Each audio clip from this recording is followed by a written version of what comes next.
오늘 설교 본문을 말씀드리고 함께 읽어보면서 설교를 시작해 보도록 하겠습니다. 2025년 8월 24일 싱가포르 순복음교회의 주일예배 설교 본문은 누가복음 13장 14절부터 17절까지의 말씀이 되겠습니다. 누가복음 13장 14절에서 17절까지의 말씀을 이 시간 다 같이 한 목소리로 마음을 모아서 읽어 보도록 하겠습니다.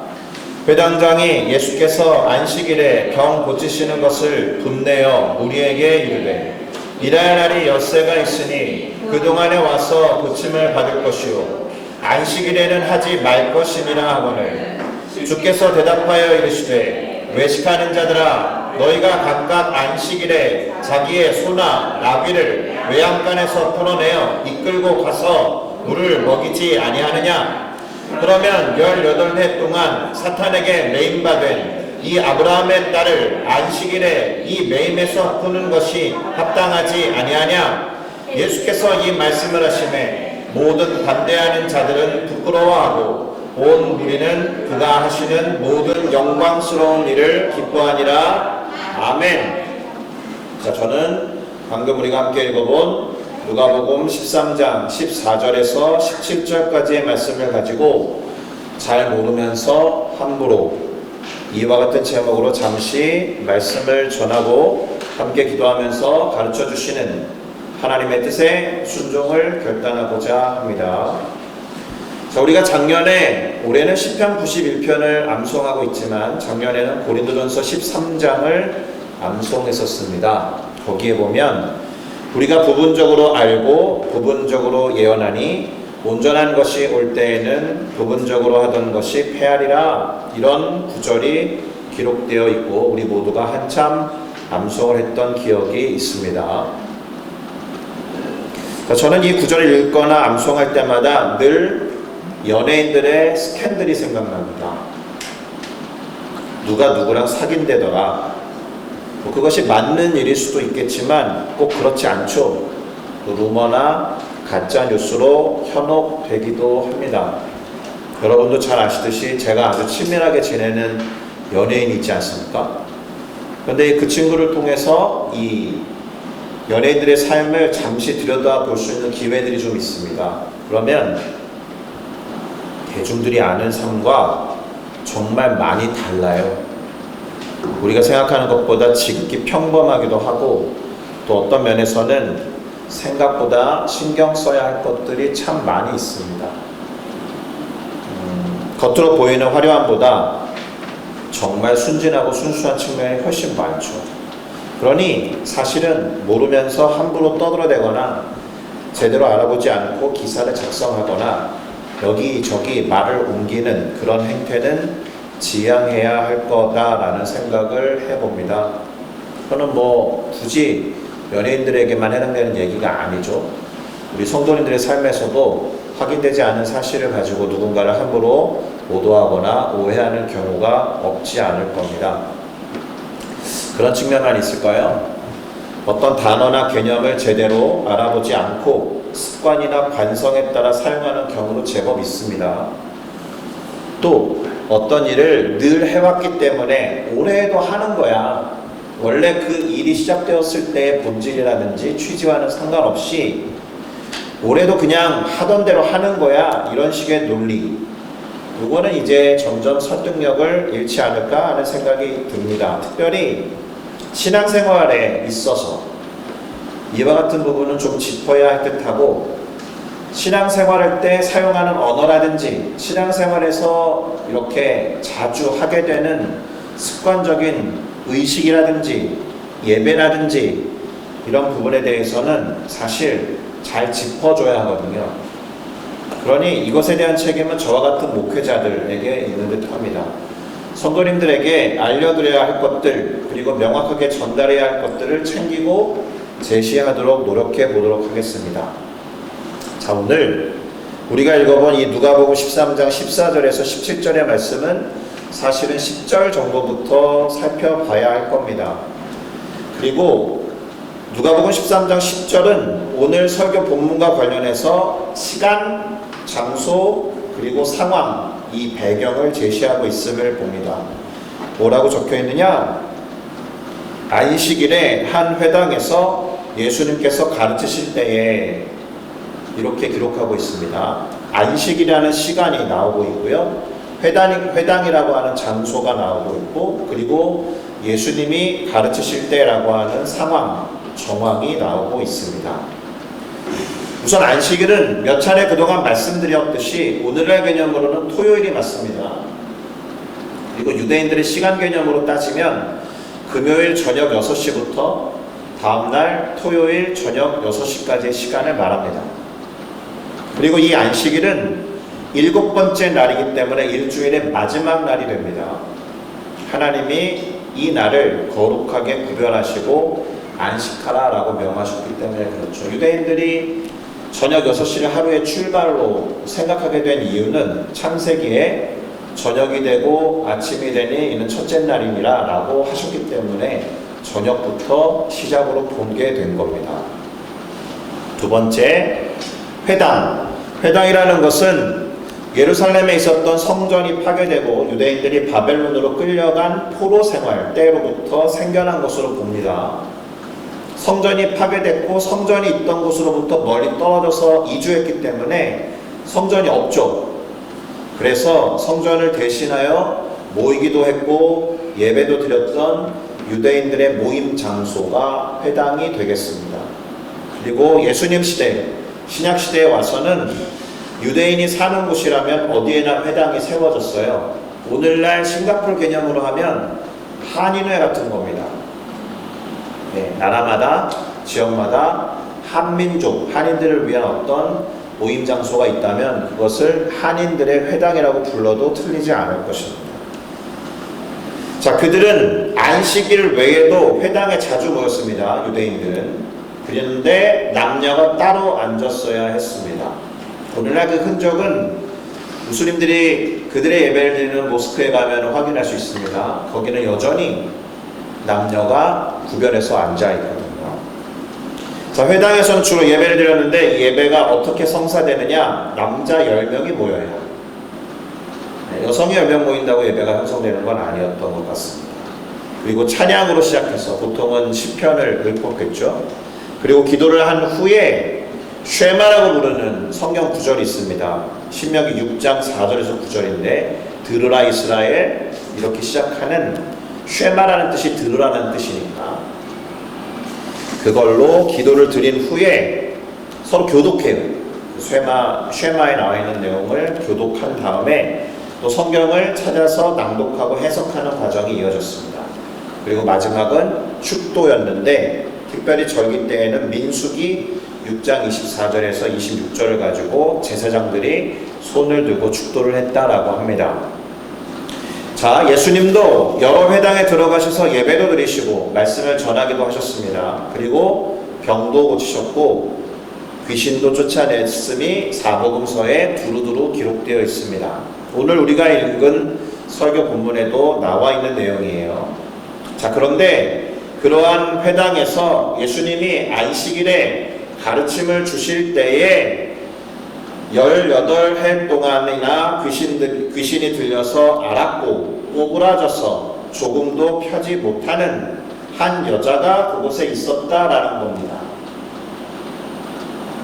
제가 이 구절을 한국 사람이니까 한글 성경 중에서도 개역 개정판 버전으로 살펴보다가 다소 불필요한 단어가 들어갔다 이런 생각이 좀 들었습니다. 번역한 사람 또는 기록자의 감정이 투사된 것 같았어요. 뭔가 첨가가 된 것 아닌가 하는 생각이 들었는데 그래서 그런 것을 나타내는 것 같은 단어에 지금 노란색을 칠해놓은 겁니다. 18해 동안이나 이 표현을 쓰면 어떻게 됩니까? 그렇게나 오랜 시간이라는 느낌을 첨가하고 있는 거죠. 그리고 꼬부라져서 조금도 펴지 못하는 여기에서의 조금도라는 표현도 기록자나 번역자의 어떤 느낌의 정도가 반영된 것 같다라는 느낌이 들었습니다. 그래서 다른 성경 번역, 예를 들어서 영어 성경의 여러 표현을 살펴보니까 18해 동안이라는 그 말은 그저 어떻게 나와 있느냐? for 18 years라고만 되어 있습니다. 그러니까 18해 동안이라고만 해도 될 것을 18해 동안이나라고 표현을 했다라는 거예요. 그리고 조금도 펴지 못한다라고 할 때의 표현은 영어 버전에는 실제로 not at all 이런 표현이 나오기 때문에 비교적 맞는 표현 같다는 생각을 합니다. 제가 왜 이런 뉘앙스에 지금 관심을 기울이고 여러분에게 말씀을 드리느냐 하면 이 여인에 대해서 다소 부정적으로 기술해 놨다는 생각이 들어서 그렇습니다. 사람이 아플 수 있잖아요. 그리고 아픈데 그게 불치병이어서 수십 년 동안 평생 아플 수 있잖아요. 아픈 것 가지고 부정적으로 이야기하거나 18년 동안이나 이렇게 표현할 이유가 없잖아요. 게다가 귀신에 들렸다라고 하니까 이 여인은 정말 부정적인 평가를 받고도 지금 회당에 나와 있구나라는 생각이 듭니다.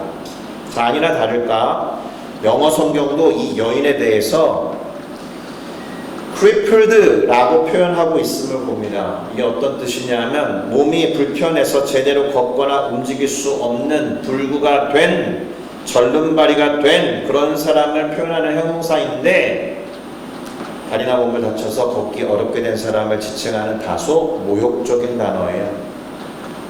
다리병신, 꼭추 등신 이런 표현이라고 보시면 됩니다. 그런 상태에 있었던 여인에 대해서 그러면 당시 회당, 유대인들의 모임이었던 회당은 그리고 그 회당 안에 있었던 회당의 리더들, 영적인 리더십들은 이 여인을 18년 동안이나 그냥 방치해 두었다라는 말이 되는 겁니다. 그런데 우리가 아는 바 예수님은 좀 다르셨죠. 오늘 본문에 보니까 예수님께서 그녀를 먼저 보시고 그녀를 불렀다라고 되어 있습니다. 다른 사람들은 그녀를 부를 일도 없었겠죠. 그런데 예수님은 그녀를 먼저 보시고 부르셨습니다. 여자여, 네가 네 병에서 놓였다 이렇게 말씀까지 하셨습니다. 그리고 손을 얹어서 안수하셨습니다. 그랬더니 여자가 곧 펴지고 하나님께 영광을 돌렸다라고 되어 있습니다. 기적이 일어난 거예요. 대단히 기쁘고 대단히 행복한 순간이 아닐 수 없습니다. 자, 그런데 그렇게 끝났으면 오늘 설교가 의미가 없을 때고 말씀이 기록된 것도 큰 의미를 발견하기 쉽지 않을 텐데 조금 이상한 일이 벌어집니다. 읽어나갈 때 눈살이 좀 찌푸러지게 되는 경험을 하게 되는데 회당의 장, 본문에 회당장이라는 사람이 등장해서 예수님께서 안식일에 병을 고치시는 것을 분을 내면서 말했는데 우리에게 말하기를 일할 날이 엿새가 있으니 그동안에 와서 고침을 받을 것이요 안식일에는 하지 말 것이다 라고 했다는 겁니다. 잘 읽어보세요. 이 구절은 이상합니다. 이 구절이 왜 이상한지 아시겠습니까? 지금 안식일에 병을 고치는 일을 행한 분은 예수님이신데 이 회당장은 예수님이 아니라 왜 우리에게 분을 내면서 말을 했냐라는 거에 이상한 거예요. 차라리 예수님에게 6일 동안 일하는 날이니까 그때 고치시고 안식일에는 고치지 마십시오 라고 해야 되는데 방금 읽은 구절에 잘 보시면 분을 내어 우리에게 이르되 일할 날이 엿새가 있으니 그동안에 와서 고침을 받을 것이지 안식일에는 고침 받으러 오지 말라라 이렇게 말한 것과 같아요. 예수님에게 차마 말을 못한 것일까? 예수님을 대단히 의식하고 두려워했던 것일까? 이런 생각이 드는데 왜 그랬는지 제가 예상을 좀 해보겠습니다. 사실 병든 이들이 오지 않으면 예수님이 치유할 일이 없겠죠. 맞습니까? 예수님이 치유를 행할 필요가 없는 조건은 아픈 사람들이 회당에 안 오면 되는 거예요. 그들이 안식일에 회당에 온 것을 문제의 원인으로 삼은 겁니다. 예수님이 일한 것의 문제의 원인으로 삼은 게 아니라 다시요. 예수님으로 하여금 일하게 한 문제의 원인은 아픈 사람들이 와서예요. 병든 이들 때문에 벌어진 상황이라고 보고 그들을 나누란 겁니다. 자, 그러면 병든 사람들 입장에서 생각해 보세요. 병든 것도 지금 서러운데 병든 자들이 문제라는 식으로 말하는 그런 태도, 회당에 오기가 많이 불편했을 거다라는 생각이 들어서 이건 좀 아니다 싶습니다. 그런데 여러분, 안식일과 관련된 이야기는 아니지만 우리들도 이와 유사한 방식으로 생각할 때가 많아요. 싱가포르 버스 기사들은 친절합니다. 제가 볼 때. 휠체어 탄 분이 승객으로 타려고 하면 차를 정확히 세워놓고 뭐 승객들의 양해 구할 필요도 없어요. 앞문으로 내려서 뒷문으로 가고는 휠체어가 오를 수 있도록 판을 설치하고 태워줍니다. 그때까지 승객들 중에 컴플레인하는 사람 하나도 없습니다. 한국은 좀 달라요. 한국은 휠체어를 태울 수 있도록 친절을 베푸는 버스기사를 제가 적어도 40년 이상 한국에서 살면서 본 적이 별로 없습니다. 그리고 휠체어를 태워서 차가 늦게라도 가려다 싶으면 너무 빨리빨리 근성이 발휘해서 사람들이 불편한 표현을 할 때가 많아요. 저도 그들 중에 한 사람이었습니다. 아니, 몸이 불편하면 그냥 집에 있지 못하러 나와서 많은 사람들 불편하게 폐를 끼치나, 이렇게 생각했을 때가 많다라는 겁니다. 명백히 잘못된 태도죠. 이렇게 생각하고 그렇게나 함부로 말하면 안 되는 겁니다. 그런데 오늘 본문에서 이 회당의 리더, 회당장은 안식일 규정이라는 율법을 앞세워서 이렇게 사람들을 판단하고 정죄하고 있는 겁니다. 함부로 말하고 함부로 짓거리는데 그 도구가 율법이에요. 그 도구가 안식일 규정이에요. 그러니 누가 이 잘못된 행태에 대해서 받아칠 수 있을까요? 예수님밖에 할 수 없죠. 근데 예수님이 뭐라고 하시는 겁니다.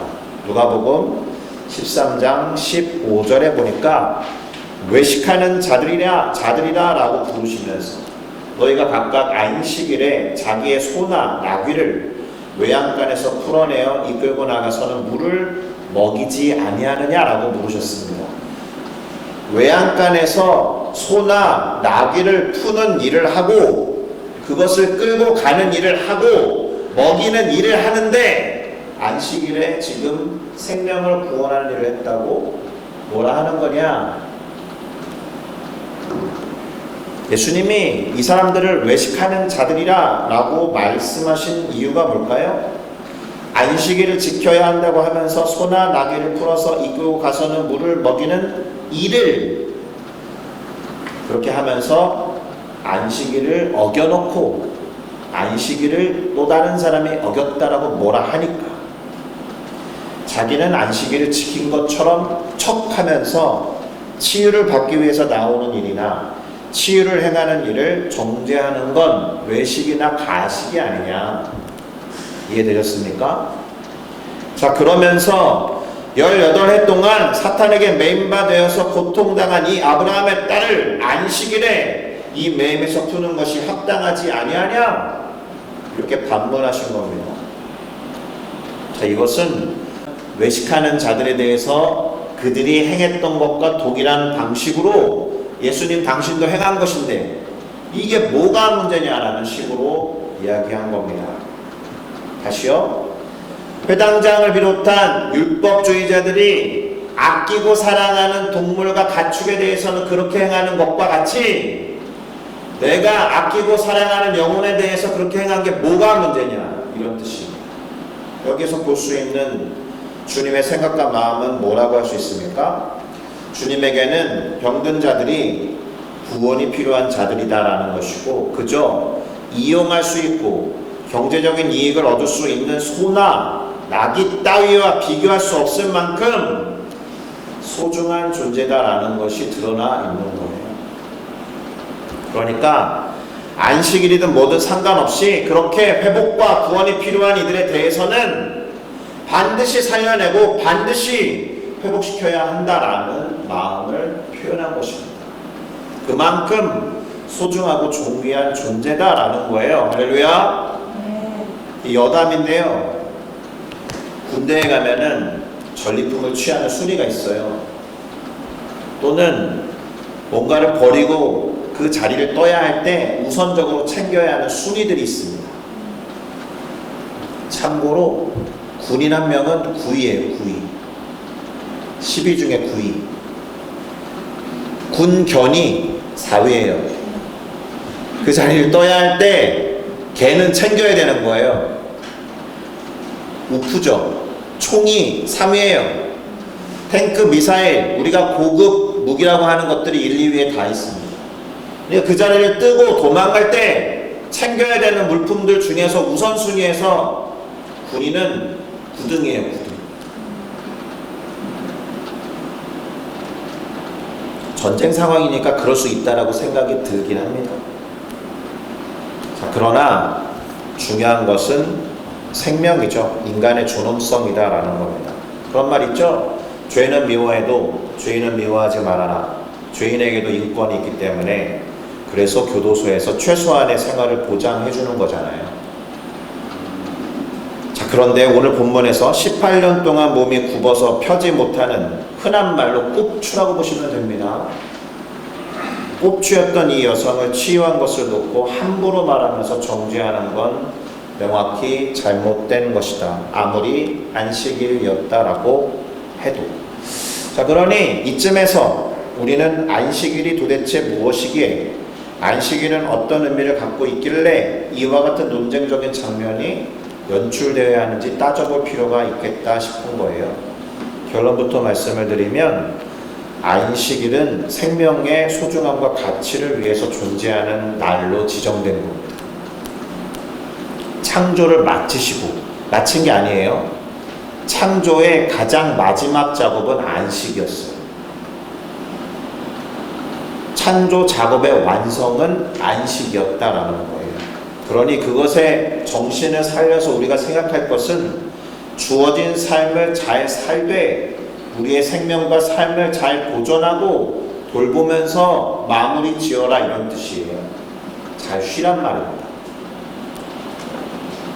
그렇게 다시 살아갈 힘과 에너지를 얻어서 나머지 6일 동안 맡겨주신 소임을 잘 감당해라. 이게 안식일의 의미입니다. 그 자체가 생명을 아끼고 보존하는 것과 관련이 있습니다. 창조하신 것들을 거룩하게 하시고 보존하게 하고자 명하신 날이 안식일이다. 나머지 6일 동안 열심히 일하고 하루는 쉬면서 생명을 유지하며 보존하라는 건데, 이게 단순히 일을 하지 말라는 게 아니라는 거예요. 생명을 보존하고 아끼는 일을 해라, 이런 뜻일 수도 있습니다. 반대로 말하면 생명을 가꾸고 보존하는 일을 열심히 하라는 의미에서 안식일이 주어졌다. 잘 먹고 잘 쉬어야 하는 겁니다. 치유와 회복을 해야 하는 시간인 거예요.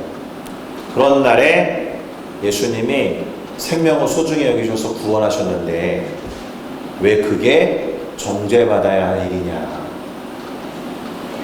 안식일이 갖는 참된 의미를 알지 못하고 형식적으로만 지켰던, 뭣도 모르고 함부로 말한 회당장의 이야기였다라는 겁니다. 이쯤에서 우리는 주일을 지키니까 주일에 대해서도 생각해 봐야겠죠. 주일은 일단 일요일입니다. 주의 첫날이죠. 그리고 그날 예수님 부활하셨습니다. 그러니까 주일의 의미는 뭐겠습니까? 속죄와 구원에 대해서 감사하는 날인 거예요. 구원 사역을 마치고 안식하시고 부활하신 날이 주일인 거죠. 다르게 말하면 속죄의 완성이다라는 겁니다. 새롭게 된 삶을 이제 시작하는 날이다. 아까 안식일은 창조를 완성한 날이다. 그럼 주일은 속죄와 구원을 완성한 날이다. 이런 뜻입니다. 주일과 안식일에 대해서는 양육시간이나 언젠가 하게 될 온기스쿨의 하나의 주제로 또 다루어 보도록 하겠습니다. 자, 이렇게 예수님이 외식하는 자들, 곧 회당장을 비롯해서 안식일에 치유한 것을 놓고 정죄하고 비판하던 자들에게 한 방을 먹이시니까 그 주변에 있었던 사람들, 모든 반대하는 자들은 부끄러워했고 온 무리는 예수님이 하시는 모든 영광스러운 일을 기뻐했다라는 겁니다. 이 구절에서도 알 수 있는 게 있습니다. 무엇일까요? 예수님은 안식일에 그 취지와 목적에 맞는 대단히 영광스러운 일을 하신 것이다. 안식일에 아무것도 안 하는 게 아니라 하셨어요. 그 취지와 목적에 맞는 일을 대단히 영광스럽게. 그래서 사람들이 영광스러운 일을 기뻐했다라고 기록한 겁니다. 그러니 오늘은 결론적으로 생명의 소중함에 대해서 생각해 봐야 한다라는 거예요. 생명이 가진 그것이 영적인 소중함이든 육적인 소중함이든 모두 중요한 거죠. 제가 왜 이렇게 영적인 것이든 육적인 것이든 이라고 말하는 걸까요? 사람을 육체적으로 다치게 하거나 죽이는 것만이 문제가 아니기 때문에 그렇죠. 영혼에 상처를 주는 말도 문제가 될 수 있기 때문에 그렇죠. 영혼육으로 이루어진 인간의 삶과 생명을 fully, 전체적으로 온전하게 존중해야 하는 겁니다.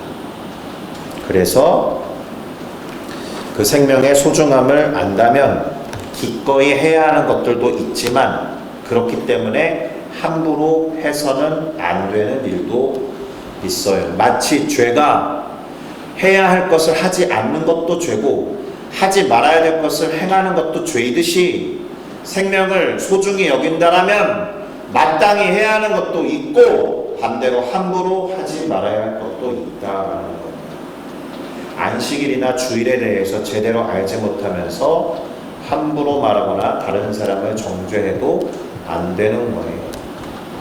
이 시간 한번 돌아보시겠습니까? 한 주간의 삶을 사람들과 만남과 대화 속에서 혹시라도 감정을 상하게 하거나 마음에 상처를 준 일은 없는지 한번 돌아봐야 되지 않겠습니까?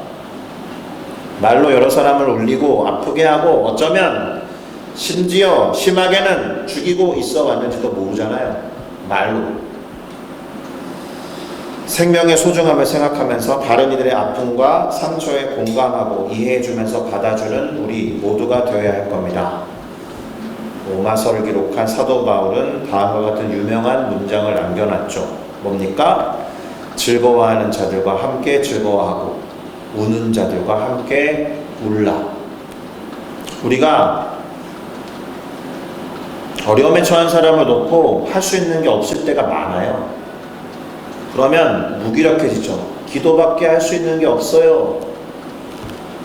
그런데 그저 누군가와 같이 울어주고 그 사람의 아픔에 동참하고 누군가의 기쁨 때문에 함께 웃어주고 그 사람의 기쁨에 동참하면 되는 것 아닙니까?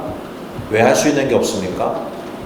기도만큼이나 최선의 방법이 있습니까? 함께 울고 함께 즐거워하는 것이 우리가 할 수 있는 오늘 예수님께서 안식일에 가르쳐 주신 영광스러운 일이 될 겁니다. 예수님이 행하신 영광스러운 일에 주변 사람들이 그렇게 기뻐한 것처럼 우리가 하는 그 일이 영광스러운 일이 되어서 주변 사람들의 기쁨 넘어 누구보다도 주님이 기뻐하시고 많은 이들이 함께 동역할 수 있기를 바라고 소망합니다.